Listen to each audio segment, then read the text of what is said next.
रियाजुल जन्ना है जैसे, तो ये शरीयत का उसूल है कि जो एक बार जन्नत में चला जाएगा वो फिर दोज़ख में नहीं जाएगा। हाँ, कुछ लोग होंगे गुनाहों के सबब, अल्लाह पाक महफूज रखे, जो गुनाहों के सबब जहन्नम में तो जाएंगे मुसलमान होने के बावजूद, लेकिन उसके बाद जब उनके गुनाहों की सजा कंप्लीट होगी, वो जब जन्नत में डाल दिए जाएंगे ना, फिर जन्नत से कोई नहीं निकाला जाएगा। तो ये आला हज़रत का कैसा रहमत पे मान वाली बात है कि हुजूर जब रियाजुल जन्ना में आपने दाखिल कर ही दिया और आप ही ने फरमाया जन्नत का टुकड़ा है, तो मैं तो जन्नत में हो आया, फिर दोज़ख में कैसे जाऊंगा। तो मदीने जाने वालों को ये खुशखबरी सुनाई है कि जन्नत में आके नार में जाता नहीं कोई, जन्नत में आके नार में जाता नहीं कोई, जन्नत में आके नार में जाता नहीं कोई। शुक्र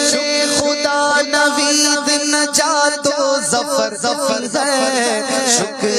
खुदा नवीद नजातो ज़फ़र की है, नजातो ज़फ़र की है।